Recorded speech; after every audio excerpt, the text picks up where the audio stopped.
नमस्कार। देशमा आजमा स्वागत छ। म विष्णु बसौला। हामी लगातार देशभरको पछिल्लो अवस्था अपडेट गराइरहेका छौँ। विश्वभर कोरोना भाइरसको संक्रमण फैलिँदा नेपालमा पनि अहिलेसम्म 49 जना व्यक्तिमा कोरोना भाइरसको संक्रमण देखा परेको छ। 1 महिनाभन्दा लामो समयदेखि देश लकडाउन गरिएको छ। जब नेपालमा संक्रमित देखा परे त्यसपछि दोस्रो संक्रमित देखिएपछि देशलाई लकडाउन गरिएको हो। पहिलो संक्रमित चीनबाट आएका व्यक्तिमा पुष्टि भएको थियो। संक्रमण चीनबाट आएका व्यक्तिमा पहिलो पटक पुष्टि भएको थियो। उनी उपचारपछि घर फर्किएको 1.5 महिनापछि नेपालमा दोस्रो कोरोना संक्रमित देखा परेका थिए र लगातार कोरोना संक्रमितको पहिचान हुने क्रम जारी रहेको छ। विभिन्न जिल्लामा भारत लगायत विभिन्न देशबाट आउनुभएका व्यक्तिमा संक्रमण देखा परेको छ र उहाँहरूसँग सम्पर्कमा रहनुभएका व्यक्तिको खोजी कार्य अगाडि बढाइएको छ। यात्रा विवरण निकालिएको छ र विभिन्न अस्पतालमा संक्रमितहरूको सम्पर्कमा रहनुभएका व्यक्तिहरूको नमुना परीक्षण गर्ने कार्य चलिरहेको छ। हामी विशेषतः कोरोना संक्रमित भेटिनुभएका जिल्लामा बढी केन्द्रित भइरहेका छौँ। त्यहाँको पछिल्लो अवस्थाको विषयमा जानकारी लिइरहेका छौँ र नेपालका कोरोना संक्रमितको पछिल्लो अवस्थाको विषयमा पनि जानकारी गराइरहेका छौँ। विभिन्न अस्पतालका चिकित्सकहरू, उपचारमा संलग्न व्यक्तिहरूसँग त्यहाँको अवस्थाको विषयमा जानकारी लिइरहेका छौँ र कोरोना संक्रमित भेटिएका जिल्लाको समग्र व्यवस्थापनको विषयमा हाम्रा विभिन्न जिल्लामा रहनुभएका संवाददाता, त्यहाँ रहनुभएका प्रहरी प्रमुख जिल्ला अधिकारी र विभिन्न संयन्त्रका प्रमुखहरूसँग हामीले कुराकानी गरिरहेका छौँ र त्यहाँको पछिल्लो अवस्थाको विषयमा जानकारी गराइरहेका छौँ। देशका केही जिल्लालाई सिल गरिएको छ। अत्यन्तै कडा सुरक्षा सजगता अपनाइएको छ। देशलाई लकडाउन गरिएको छ। लकडाउन सरकारको थप गरेको अन्तिम समयअनुसार वैशाख 15 गतेसम्मको म्याद रहेको छ। तर लकडाउन फेरि थपिन सक्ने विभिन्न ठाउँबाट खबरहरू, जानकारीहरू बाहिरिन थालेका छन् र विभिन्न स्रोतबाट यस्तै खालका स्रोतहरू उद्धृत गर्दै खबरहरू आइरहेका छन्। लकडाउन अहिलेकै अवस्थामा करिब 1 हप्ताको समय थप्ने गरी गृह कार्य भइरहेको विषयमा पनि छलफल भइरहेको बुझिएको छ र अति जोखिमयुक्त र कम जोखिमयुक्त क्षेत्र घोषणा गर्ने कामको लागि पनि नेपाल सरकार लागि परेको बताइएको छ। नेपाल सरकारले विभिन्न पालिकामा विदेशबाट आउनुभएका व्यक्तिहरू, कोरोना संक्रमित रहनुभएका व्यक्तिहरू र सम्पर्कमा रहनुभएका व्यक्तिहरूको खोजी कार्य गर्नको लागि, अनुगमन गर्नको लागि र सहजीकरण गर्नको लागि र लगातार समन्वय गर्नको लागि समिति समेत गठन गरेको छ र परिचालन गरेको छ। संक्रमित भेटिएका जिल्लामा उच्च सतर्कता अपनाइएको छ। एक जिल्लाबाट अर्को जिल्लामा जानको लागि समेत निगरानी गरिएको छ, कडा निगरानी गरिएको छ, सोधपुछ गरिएको छ। विश्वसनीय आधार भएका व्यक्तिलाई मात्रै जिल्ला प्रवेश गर्न दिएको छ र जिल्ला प्रवेश गर्दा पनि सावधानी अपनाउनका लागि आग्रह गरिएको छ र व्यक्ति एउटा जिल्लाबाट अर्को जिल्लामा प्रवेश गर्नु पूर्व त्यहाँको स्थानीय तहलाई जानकारी गराएर मात्रै प्रवेश गराउने गरिएको छ। विदेशबाट आउनुभएका व्यक्तिहरूको नियमन गर्ने, उहाँहरूलाई निर्देशन जारी गर्ने, उहाँहरूको व्यवस्थापन गर्ने, परीक्षणको काम अगाडि बढाउने र निरन्तर सम्पर्कमा रहने जिम्मेवारी स्थानीय तहलाई दिएको छ। स्थानीय तहले देशभरका क्वारेन्टिनमा राखेका व्यक्तिहरूलाई सरकारले आरडीटी परीक्षणबाट चेक जाँच गरिरहेको छ र संक्रमण नदेखिएका व्यक्तिहरूलाई घर फर्काउने काम पनि सुरु भएको छ र देशैभर पछिल्लो समय आरडीटी परीक्षणको दायरा बढाइएको छ।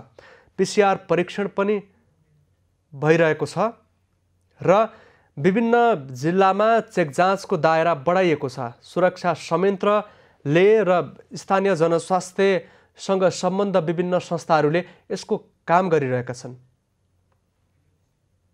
हामीले विभिन्न ठाउँमा रहनुभएका हाम्रा जिल्ला संवाददाताहरूसँग त्यहाँको पछिल्लो अवस्थाको विषयमा पनि जानकारी लिइरहेका छौँ। हामी पर्वतको पछिल्लो अवस्थाको विषयमा जानकारी लिन्छौँ। त्यहाँबाट सम्पर्कमा हुनुहुन्छ संवाददाता महेन्द्रजीसी। महेन्द्र, पर्वतमा त्यहाँको व्यवस्थापन समितिले के तयारी गरिरहेको छ, स्थानीय तहको भूमिका कस्तो छ, समग्रमा जानकारी गराउनुहोस् न। विष्णुजी, पर्वत जिल्लाको हकमा भन्यो भने अहिलेसम्म जम्मा 68 जनाको स्वाब कोरोना संक्रमणको जाँच भइसकेको छ भने 243 जनाको ऱ्यापिड डायग्नोस्टिक टेस्ट पनि विधि मार्फत स्वास्थ्य परीक्षण भइरहेको छ। हजुर, सुन्नु भएको छ? मैले सुनिरहेको छु महेन्द्रजी, यहाँले जानकारी गराउँदै हुनुहुन्छ, त्यसलाई निरन्तरता दिन सक्नुहुन्छ। पर्वत जिल्लाको हकमा भन्ने हो भने अहिलेसम्म 68 जनाको स्वाब परीक्षण भइसकिएको छ भने 243 जनाको डायग्नोस्टिक टेस्ट पनि भइसकेको जिल्ला अस्पताल पर्वतले हामीलाई जानकारी गराएको छ भने यद्यपि सबैको नेगेटिभ रिपोर्ट आएको अस्पताल विकास समितिका अध्यक्ष गोविन्द पहाडीले हामीलाई भर्खरै जानकारी गराउनु भएको अवस्था। महेन्द्र, विदेशबाट आउनुभएका व्यक्तिहरूको स्थानीय तहले निगरानी कसरी गरिरहेको छ? उहाँहरू रहनु भएको क्वारेन्टिनको अवस्था कस्तो छ र क्वारेन्टिनमा पनि पछिल्लो समय चेक जाँच गर्न थालिएको हो? क्वारेन्टाइनको पनि यहाँको समितिले अनुगमन गरिरहेको छ भने अहिले सबै 7वटै पालिकाहरूले क्वारेन्टाइन निर्माण गरेर केही व्यक्तिहरूलाई क्वारेन्टाइनमा राख्नु भएको छ भने केहीहरू होम क्वारेन्टाइनमा पनि बसेको जानकारी हामीलाई स्थानीय सरकारहरूले गराइरहेको अवस्था छ। उहाँहरूले उहाँहरूको निगरानी गर्ने, उहाँहरूको अवस्थाको विषयमा जानकारी लिने संयन्त्र कस्तो छ? कसरी जानकारी लिइरहनु भएको छ स्थानीय तहले? स्थानीय तहहरूको प्रत्येक वडाहरूलाई जिम्मेवारी पनि लगाइएको छ। वडाहरूमा एउटा सूक्ष्म समिति नै गठन गरेर जो विदेशबाट आउनु भएको छ उहाँको जानकारी वडा अध्यक्षले नै सिधै प्रमुख जिल्ला अधिकारी र या प्रमुख नायब उपरीक्षकज्यूलाई जानकारी गराएर उहाँहरूलाई काउन्सिलेसन गरेर या होम क्वारेन्टाइनमा राख्नुपर्छ या क्वारेन्टाइनमै राख्नुपर्छ भन्ने विषयमा समितिले निर्णय गरेर त्यसरी विदेशबाट फर्किनु भएकाहरूलाई क्वारेन्टाइनमा राख्ने गरी एउटा समिति तयार गरिएको छ। विभिन्न जिल्लामा क्वारेन्टिनमा बस्नुभएका व्यक्तिहरूको परीक्षण थालिएको, संक्रमण नदेखिएपछि घर फर्काउन थालिएको पनि अवस्था छ। पर्वतमा क्वारेन्टिनमा रहनुभएका व्यक्तिहरूको परीक्षण थालिसकिएको हो? पर्वतमा क्वारेन्टाइनमा बसिसकेकाको पनि परीक्षण भइसकेको हो र सबैको नेगेटिभ नै भइसके पछाडि अहिले जो क्वारेन्टाइनमा भने धेरै जनसङ्ख्या हुनुहुन्न अहिले फर्काइसकिएको अवस्था छ। जिल्लाको समग्र व्यवस्थापन प्रशासनले कसरी गरिरहेको छ? समस्याहरू के छन्? समस्याहरूको भन्दा प्रशासन भन्दा नि अस्पतालहरूले हामीलाई समस्याको रूपमा के जानकारी गराएको छ भने अहिले पछिल्लो नेपाल सरकारले जुन जिल्ला बाहिर रहेका हरूलाई फर्काउने गरी जुन तयारी गरिरहेको छ, स्थानीय सरकारहरूले पनि आफ्ना नागरिकहरू गाउँ फर्काउन थालिएको अवस्था छ। त्यसले गर्दा जिल्लामा भित्रिने हरूको पाको स्वास्थ्य परीक्षण गर्न अबको चुनौती रहेको भनेर जिल्ला अस्पताल पर्वतले बताइरहेको अवस्था छ।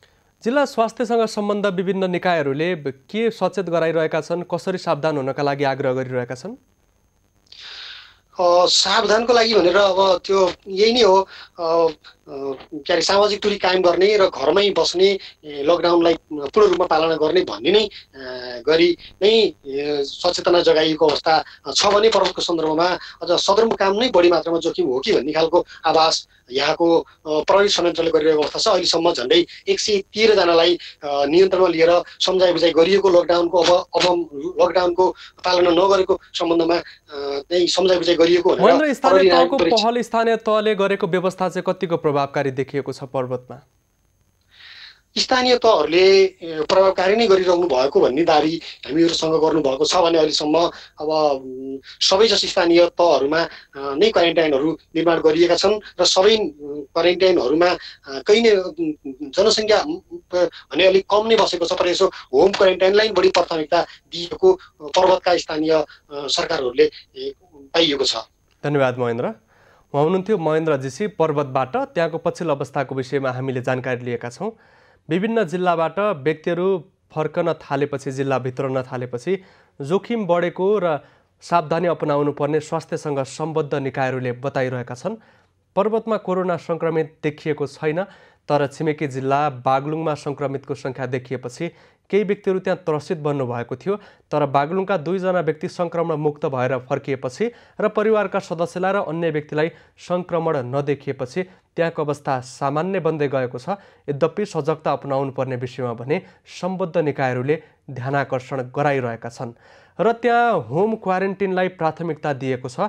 स्थानीय तहको क्वारेन्टिनमा रहनुभएका व्यक्तिहरूको पनि चेक जाँच प्रक्रिया अगाडि बढाइएको छ, थालिएको छ र केही व्यक्तिहरूको चेक जाँच गरेर रिपोर्ट नेगेटिभ आइसकेपछि घर जानको लागि आग्रह गरिएको छ र स्थानीय पालिकाले व्यवस्थापन गरिरहेका छन्। विदेशबाट आउनुभएका व्यक्तिहरूको पनि निगरानी गर्ने काम गरिरहेका छन्। हामीले विभिन्न जिल्लाको पछिल्लो अवस्थाको विषयमा जानकारी लिइरहेका छौँ र विभिन्न जिल्लाका संवाददाताहरूबाट त्यहाँको अवस्थाको विषयमा जानकारी गराइरहेका छौँ। नेपालमा अहिलेसम्म PCR प्रविधिबाट 9408 जना व्यक्तिको परीक्षण भएको छ। आरडीटी परीक्षण नेपालमा 38,089 जनाको भएको छ र देशका 77वटै जिल्लामा यो प्रक्रिया अगाडि बढाइएको छ। विदेशबाट आउनुभएका व्यक्तिहरू, कोरोना संक्रमितसँग सम्पर्कमा रहनुभएका व्यक्तिहरूलाई केन्द्रमा राखेर आरडीटी परीक्षणको कामलाई अगाडि बढाइएको छ। नेपालभरि अहिलेसम्म आइसोलेसनमा रहनुभएका व्यक्तिको सङ्ख्या 89 जना पुगेको छ र देशभरका क्वारेन्टिनमा रहनुभएका व्यक्तिको सङ्ख्या 12,985 रहेको छ। अहिलेसम्म 49 जना व्यक्तिमा सङ्क्रमण देखा परेकोमा 11 जना व्यक्ति सङ्क्रमण मुक्त भएर फर्किनु भएको छ। हिजो झापाका एकजना व्यक्तिमा सङ्क्रमण देखिएसँगै सङ्क्रमितको सङ्ख्या 49 पुगेको हो। सङ्क्रमितहरूको सेती प्रादेशिक अस्पताल, त्यसैगरी वीरगञ्जको नारायणी उपक्षेत्रीय अस्पताल, धरानको बीपी कोइराला स्वास्थ्य विज्ञान प्रतिष्ठान लगायत अस्पतालमा उपचार भइरहेको छ र सङ्क्रमितहरूसँग सम्पर्कमा रहेका व्यक्तिहरूको खोजी कार्य पनि जारी राखिएको छ र विभिन्न अस्पतालमा निगरानीमा राखेर अहिले पनि अन्य व्यक्तिहरूको उपचार गर्ने क्रम जारी राखिएको छ र सङ्क्रमितसँग सम्पर्कमा रहनुभएका व्यक्तिहरूको खोजी कार्यलाई पनि प्रशासनले अगाडि बढाएको छ। उदयपुरमा नेपालका सबैभन्दा धेरै व्यक्तिमा कोरोना सङ्क्रमण पुष्टि भएको थियो। त्यहाँ सङ्क्रमण भेटिएका व्यक्तिहरूको अहिलेसम्म यात्रा विवरण सार्वजनिक गर्नको लागि प्रशासनलाई समस्या भइरहेको छ।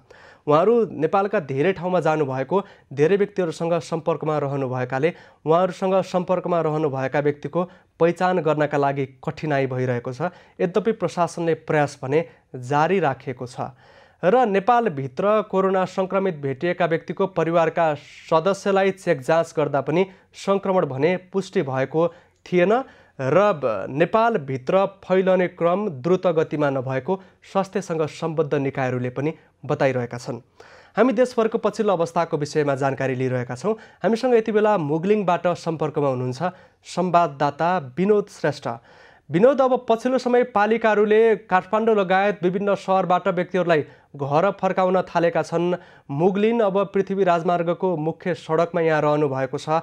त्यहाँको पछिल्लो अवस्था कस्तो देखिन्छ र सवारी साधनबाट व्यक्तिहरूलाई घर फर्काउने क्रममा सजगता र सावधानी कतिको अपनाएको पाउनु भएको छ?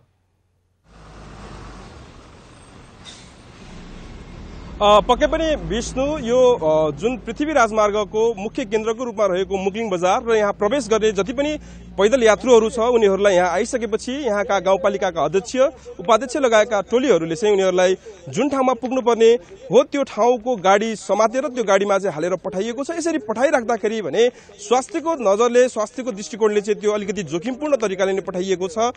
ट्रकमा उनीहरूलाई त्यत्तिकै राखिएको छ। त्यहाँ सामाजिक दूरीको अथवा स्वास्थ्यसँग चाहिँ अलिकति त्यहाँनिर जोखिम हुने गरेर पनि उनीहरूलाई पठाइरहेको अवस्था छ। यतिखेर हामी गण्डकी प्रदेश र यो बागमती प्रदेशको नाकामा छौँ। यहाँ हामी देख्न सक्छौँ पृष्ठभूमिमा यहाँनिर चाहिँ सुरक्षा चेक जाँच गरेर मात्रै गाडीहरूलाई प्रवेश दिएको छ। त्यस्तै गण्डकी प्रदेश प्रवेश गर्ने सवारी साधनहरूलाई पनि चेक जाँच गरेर सेनिटाइज गरेर मात्रै प्रवेश दिएको छ। तर हाम्रो यो इच्छा कामना गाउँपालिकामा रहेको यो प्रदेश नम्बर 3 यो बागमती प्रदेशमा प्रवेश गर्ने सवारी साधनहरूलाई केही दिन अगाडि चाहिँ सेनिटाइज गरेर मात्रै प्रवेश दिएको थियो भने अहिले त्यो चाहिँ रोकिएको छ र यसै सम्बन्धी हामीले कुराकानी गर्नको लागि यसै गाउँपालिकाका उपाध्यक्ष कृति कुमार श्रेष्ठलाई चाहिँ हामीले निम्ताएको छौँ। उहाँसँग हामी केही कुरा गर्न जाँदैछौँ। विष्णु, स्वागत छ यहाँलाई एबी न्युज खबरमा। अलिकति हेरिदिनुहोस् न। धन्यवाद। के छ पछिल्लो गतिविधिको बारेमा बताइदिनुहोस् न। अलिकति यता दिनुहोस् न, उता फर्किनुहोस्। सरी, भन्नुहोस् के छ पछिल्लो अवस्थाको बारेमा बताइदिनुहोस् न। हाम्रो इच्छा कामना गाउँपालिकाले जुन यो लकडाउन भइरहेको अवस्थामा चाहिँ के कस्तो गतिविधिहरू चलाइरहेको छ? केही दिन अगाडि घर घरमा गएर स्वास्थ्य चेक जाँच पनि गरिरहेको अवस्था थियो। त्यो कहाँसम्म पुग्यो र कतिको चाहिँ ऱ्यापिड टेस्ट मार्फत चाहिँ कतिको पोजिटिभ नेगेटिभ आयो त्यो विषयमा अलिकति बताइदिनुहोस् न। ल, अहिले जुन लकडाउन भएदेखि अहिलेसम्म हाम्रो यस इच्छा कामना गाउँपालिकामा हामी एकदम सक्रिय भएर एकदम यहाँका हिँडेर आउने जनतादेखि लिएर सारा कुरा हामीले काम गरिरहेको थियो र अहिले जति पनि यो 3 नम्बर प्रदेश 4 नम्बर प्रदेशबाट हिँडेर आउने क्रम अहिले रोकिरहेको छ र अहिले गाडीमा बसहरू अहिले सबै आफ्नो आफ्नो गन्तव्य पुर्याउनको लागि बसहरू गुडिरहेको हामीले देखिरहेको छौँ र अहिले आएर हामी जुन इच्छा कामना गाउँपालिकामा अहिलेसम्म विदेशबाट आएको नै 15-20 जना हामीले आएको थियो तर उहाँहरूलाई क्वारेन्टाइनमा राखेर हामीले उहाँहरूको लिँदाखेरि सबै पोजिटिभ नेगेटिभ देखियो र अहिले हामी इच्छाकामना गाउँपालिका यो कोरोना उसमा हामी त्यति त्रास छैनौँ र हामीले जुन अस्तिदेखि हामीले सुरु 5 नम्बर वार्डबाट हामीले घर घरमा गएर ज्वरोहरू चेक गर्ने गरिएको थियो र अहिले हामी अब आज 5 नम्बर भ्याएर अब हामी भोलिदेखि 4 नम्बर वार्डबाट सुरु गर्छौं। अहिले हामी आफ्नो कामहरू गरिरहेको छ र जो जनताहरूलाई जुन लकडाउनको समयमा तपाईहरुले साथ दिएर जुन लकडाउनमा जसरी बसिरहनु भएको छ अझै यो राज्यले नखोलेसम्म त्यसरी नै बस्नु भनेर हामीले आग्रह गरिरहेछौँ र जुन ज्यालादारी खानेहरूलाई चाहिँ हामीले राहत वितरण हामीले 7वटै वार्डमा पुर्याइसकेको छ 1 चरण र अहिले हामीले प्रत्येक ज्यालादारी गर्ने खान नपाउनेहरूलाई हामीले राहत 10 किलो चामल दाल तेल सोयाबिन हामीले वितरण गरिरहेको छ र अहिले हामी यसमा हामी लागि परिरहेको छ र यो राहत वितरण चाहिँ जुन तपाईहरुले जुन पहिलो पटक गर्नुभयो 10 किलो चामल त्यो नै हो कि अथवा थप राहत पनि तपाईहरुले वितरण गरिसक्नु भएको छ? अहिले हामीले थप चाहिँ गरेको छैन। जुन हामीले एक घर जो ज्यालादारी खाने जो दुखी त्यस्ताहरूलाई हामीले अहिले दिइरहेको छौं। अहिले हामीलाई एकचोटी दिएर त्यसले हामीले रिभाइन्ड चाहिँ गरेको छैन। हामीले एकचोटीको चाहिँ हामीले बाँडिरहेको छौं। अनि यो जुन सेनिटाइजर छ नि जुन यो गाडीहरूलाई चाहिँ यो विषादी मुक्त गराउनको लागि मतलब यो रोगबाट मुक्त बनाउन जोखिम कम गराउनको लागि चाहिँ केही दिन अगाडि यहाँ सुरुवात गरिएको थियो त्यो अहिले रोकिएको छ नि किन? त्यसमा जो सेनिटाइजर छर्किनको लागि हामीले अस्ति 2 दिन चाहिँ हामीले गर्यो र त्यसपछि त्यसको पाउडर नपाएको भएर हामीले हिजो मात्रै फेरि जुन अहिले यस्तो यो मेरो छ यो सेनिटाइजर यो झोलमा हालेपछि यो चाहिँ 500 लिटरलाई पुग्दो रहेछ। यस्तो अब हामीले लिएर आएको छ र अब यो हामी यो छर्किने काम चाहिँ 3 नम्बर प्रदेशबाट आउने 4 नम्बर प्रदेशबाट आउने गाडीहरूलाई हाम्रो नाका यो मुगलिङ बजारमा।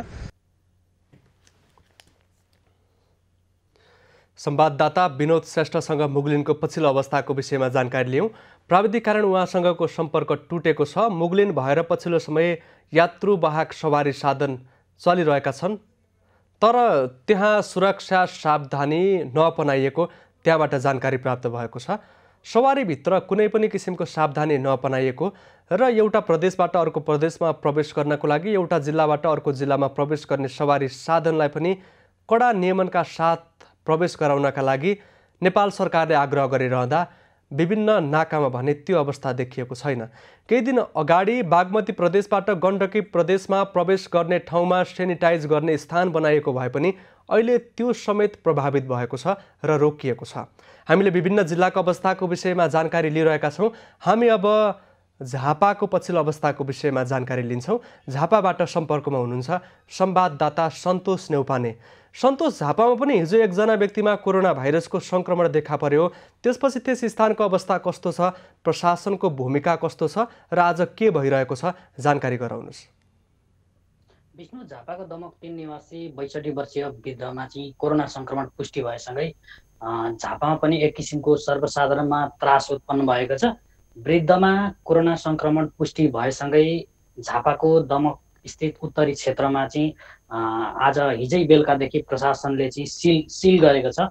जनप्रतिनिधि, स्वास्थ्यकर्मी, प्रहरी लगायतको आकस्मिक बसेको बैठकले चाहिँ उत्तरी क्षेत्रहरू सिल गर्ने निर्णय गरेको हो। थप संक्रमण नफैलियोस् र उपचार पद्धतिलाई पनि सहज होस् भन्ने हिसाबले सिल गरिएको हामीहरूलाई झापाका प्रमुख जिल्ला अधिकारी उदयबहादुर राणाले जानकारी दिनुभएको छ र संक्रमण हुन सक्ने अवस्थालाई मध्यनजर गर्दै उत्तरमा मामा पुलदेखि बेलडाँगी रोडसम्म र दक्षिणमा कृष्ण मन्दिर महेन्द्र राजमार्गसम्म र पूर्वमा हिमालयन माविदेखि बेलडाँगी र पश्चिममा चाहिँ मावा खोलासम्मको क्षेत्रमा आवत जावत सम्पूर्ण रूपमा बन्द गरिएको हामीलाई जानकारी प्राप्त भएको छ भने उक्त क्षेत्रका स्थानीयमा कोरोनाको एन्टिबडी परीक्षणका लागि नगरपालिकाले प्रदेश सरकारसँग चाहिँ र्यापिड डायग्नोस्टिक किट पनि माग गरेको छ।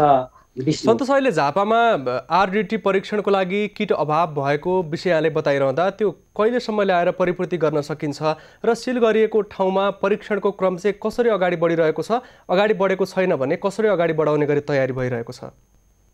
खास गरी विष्णु अब झापामा चाहिँ जम्मा 15वटा स्थानीय तह रहेका छन् र झापामा 15वटा स्थानीय तह रहँदा 27 स्थानमा चाहिँ जम्मा 778 क्षमताको क्वारेन्टाइन निर्माण गरिएको छ, जसमा चाहिँ 185 जना अहिले क्वारेन्टाइनमा रहेका छन् भने 239 जना चाहिँ 14 दिन क्वारेन्टाइन बसाइसकेर घर फर्किसकेका छन्।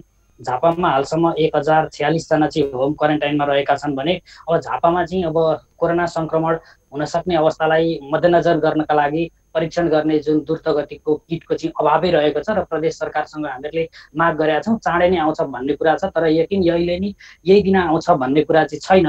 तर झापामा चाहिँ जुन वृद्धमा कोरोना संक्रमण देखिएको छ उनका चाहिँ छोरा चाहिँ चैत 28 गते चैतमा आएका थिए विदेशबाट चाहिँ, उनी दुबईबाट आएका हुन् भने खासमा झापामा चाहिँ गत चैत 28 गतेदेखि चाहिँ सुरु भएको द्रुत परीक्षण विधिबाट हालसम्म 659 जनाले आरडिटी चेक गरेका छन् भने 84 जनाको चाहिँ स्वाब र 84 जनाको पिसिआर र 59 जनाको चाहिँ आरडिटी र पिसिआर दुईटै परीक्षण गरिएको स्वास्थ्य कार्यालय झापाले हामीलाई सन्तोष, जस्तो संक्रमितको यात्रा विवरणको विषयमा सुरक्षा निकायले के जानकारी गराएको छ र संक्रमितको सम्पर्कमा आउनुभएका व्यक्तिहरूको खोजी कार्य कसरी अगाडि बढाएको छ र उहाँहरूको पिसिआर विधिबाट परीक्षण गर्ने वा आरडिटीबाट परीक्षण गर्ने भन्ने विषयमा केही निर्गुल निस्किएको छ?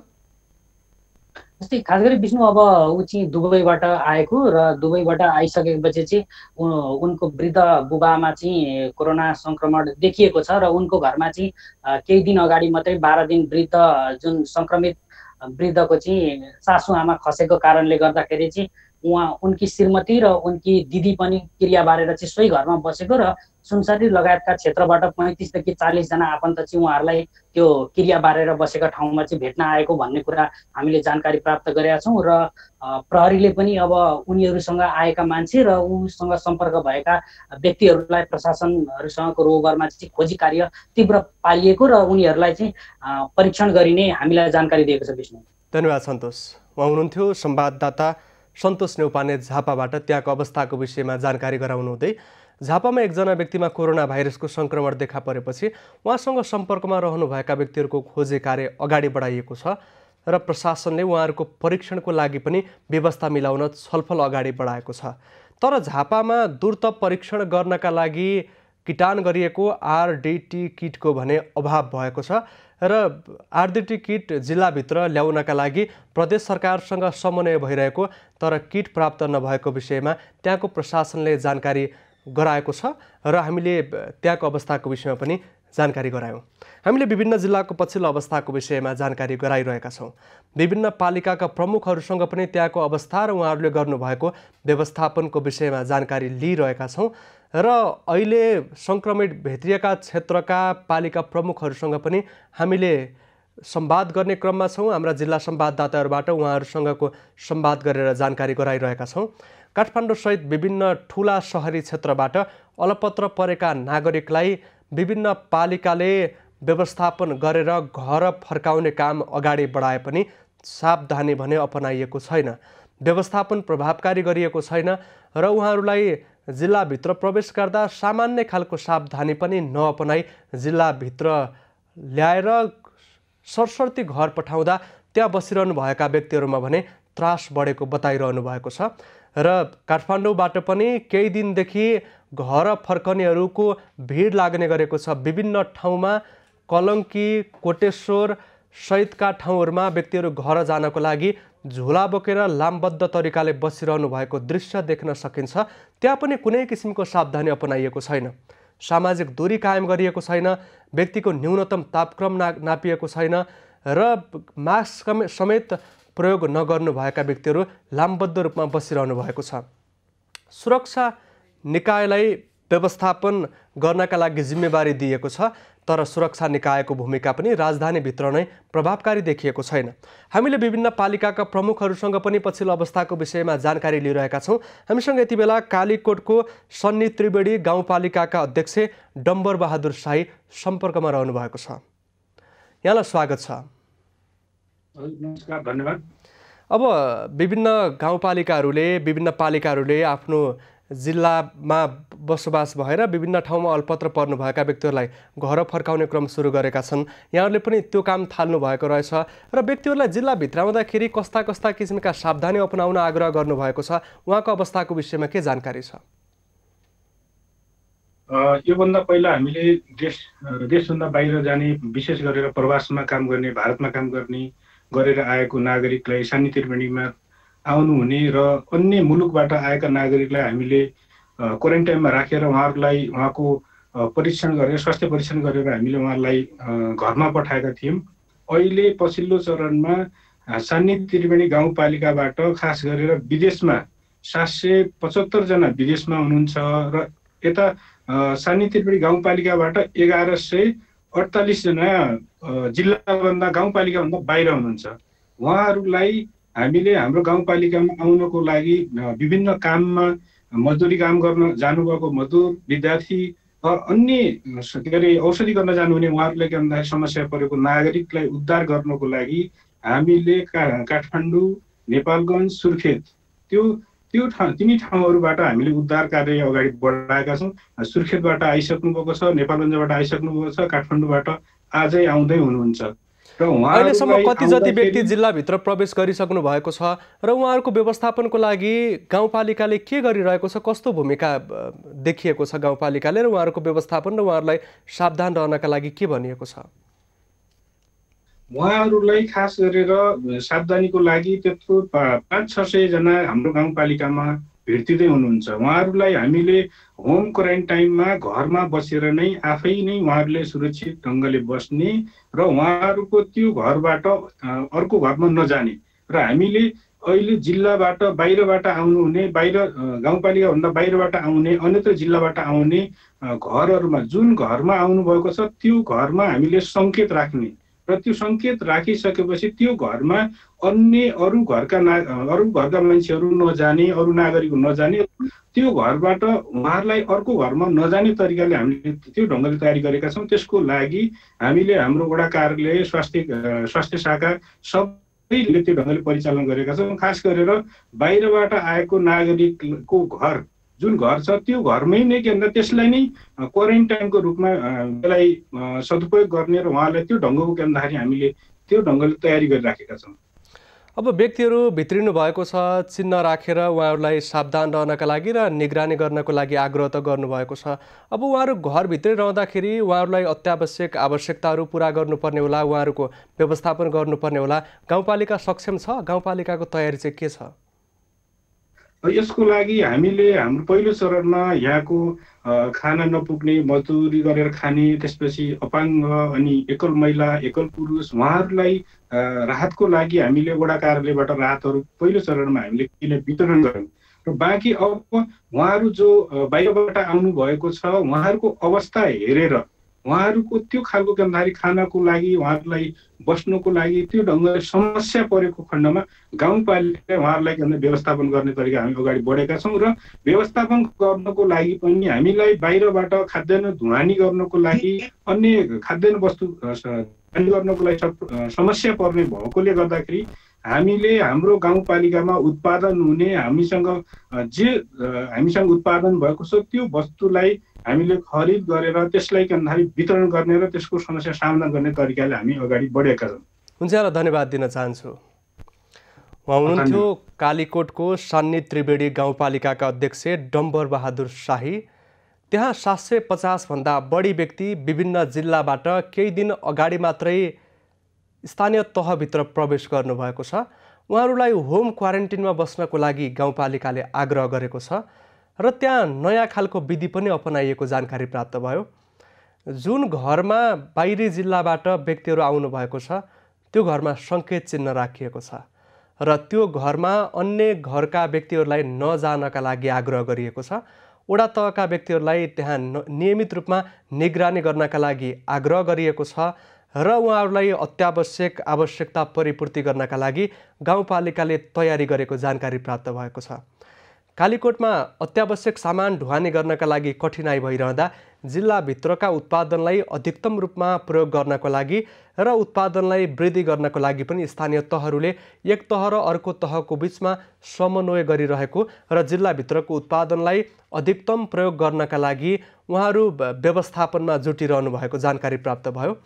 देशका विभिन्न जिल्लामा काठमाडौँसहित ठुला सहरबाट स्थानीय पालिकाहरूले व्यक्तिहरू लैजाने गाउँपालिका तहभित्र, नगरपालिकाभित्र, उपमहानगरपालिकाभित्र व्यक्तिहरू भित्र्याउने र उहाँहरूको घरमा पुर्याउने क्रमलाई सुरु गरेका छन्। त्यो गर्दा सावधानी अपनाउनु पर्ने विभिन्न स्वास्थ्यसँग सम्बद्ध विज्ञहरूले बताइरहनु भएको छ। नेपालमा कोरोना सङ्क्रमित भनेर पहिचान गरिएका व्यक्तिहरूमा कोरोनासँग सम्बन्धित गम्भीर खालका लक्षण नदेखिएकाले लक्षण नदेखिएका अन्य व्यक्तिमा पनि भाइरसको सङ्क्रमण हुन सक्ने विभिन्न किसिमका आकलन भइरहेका छन् र काठमाडौँ उपत्यकासहित सहरी क्षेत्रमा धेरै व्यक्तिहरूमा परीक्षण गर्ने विधि अहिलेसम्म अवलम्बन गरिएको छैन। तर चेक जाँचै नगरी, परीक्षणै नगरी व्यक्तिहरूलाई जिल्लाभित्र लैजाने क्रम भने सुरु भएको छ। उहाँहरूलाई परीक्षण गरिसकेपछि लैजानु पर्ने र त्यो परीक्षण नगरी जिल्लाभित्र आउँदा विभिन्न किसिमका चुनौती बढ्न सक्ने भन्दै स्वास्थ्यसँग सम्बद्ध विज्ञहरूले पनि लगातार सरकारको ध्यानाकर्षण गराइरहँदा यो विषयमा भने सरकारको चासो पुगिरहेको छैन र कोरोना सङ्क्रमितको लक्षण नभएका व्यक्तिहरूमा कोरोना सङ्क्रमण रहन सक्ने विषयमा पनि विभिन्न व्यक्तिहरूले ध्यानाकर्षण गराइरहनु भएको छ। हामीले विभिन्न जिल्लाको पछिल्लो अवस्थाको विषयमा जानकारी लिइरहेका छौँ। कोरोना सङ्क्रमित जिल्लामा हामी बढी केन्द्रित भइरहेका छौँ भने विभिन्न जिल्लाको व्यवस्थापनको कामको विषयमा भइरहेका पहलको विषयमा पनि हामीले जानकारी लिइरहेका छौँ। हामी यति बेला सिरातर्फ लाग्न चाहन्छौँ। सिराबाट सम्पर्कमा हुनुहुन्छ संवाददाता शुभ नारायण कामती। शुभ, सिराको समग्र अवस्था कस्तो छ, व्यवस्थापन कसरी भइरहेको छ, स्थानीय पालिकाको तयारी र उनीहरूको प्रभावकारिता कस्तो देखिएको छ, जानकारी गराउनुहोस्। विष्णु, सिरामा जम्मा 17वटा पालिका रहेको छ भनेदेखि 17वटा पालिका रहेको छ। त्यसमध्ये 8वटा नगरपालिका र 9वटा गाउँपालिका रहेको छ। हालसम्म सिरामा रहेका 17 पालिकामध्ये 8वटा पालिकाले हालसम्म पनि राहत वितरण गर्न सकेको छैन। किनभनेदेखि त्यहाँ सम्बन्धित वडामा जुन एउटा समिति बनाएको छ कि सम्बन्धित वडाका वडा अध्यक्ष, वडा सचिव, सम्बन्धित वार्डका पार्टी प्रतिनिधिहरू बीच कुरा नमिलेको कारणले अहिलेसम्म 8वटा पालिकामा सिरामा राहत वितरण कुनै पनि हुन सकेको छैन। यो राहत वितरण हुन नसक्दा राहत पाउनुपर्ने त्यो व्यक्तिहरू जो वास्तविक पीडित हुनुहुन्छ उहाँहरूको अवस्था कस्तो छ र अब राहत वितरण कहिलेबाट सञ्चालन गर्न सकिने विषयमा के जानकारी छ? विष्णु, अहिले यो जुन पालिकामा राहत वितरण नभएका पालिकाहरूमा त्यहाँ सम्बन्धित पालिकाका मनकारी संस्थाहरूले त्यहाँ भएका पालिकामा भएका अति विपन्नहरूलाई राहत दिइराखेको छ भनेदेखि सम्बन्धित पालिकाहरूले हालसम्म हामीसँग डाटा नै नआएको कारणले हामी राहत वितरण गर्न नसकेको भनेर बताइरहेका छन्। डाटा सङ्कलन गर्न किन ढिलाइ भइरहेको छ? स्थानीय तहले भूमिका किन प्रभावकारी बनाउन सकिरहेको छैन? स्थानीय तहका प्रमुखहरूको भनाइअनुसार कि हामीले सर्कुलर आएअनुसार सम्बन्धित वाडामा पठाएको र वाडामा शुभ नारायण कामती हामीसँग सम्पर्कमा हुनुहुन्छ। हामीले त्यहाँको अवस्थाको विषयमा जानकारी लिने प्रयास गरिरहेका छौँ। विभिन्न जिल्लाबाट जानकारी लिने क्रममा हामीले यति बेला सर्लाहीको पछिल्लो अवस्थाको विषयमा जानकारी लिने प्रयास गरिरहेको छु। माफ गर्नुहोला, सिराको पछिल्लो अवस्थाको विषयमा हामीले जानकारी लिन प्रयास गरिरहेका छौँ। हामीसँग शुभ नारायण कामती हाम्रा संवाददाता सम्पर्कमा रहनु भएको छ।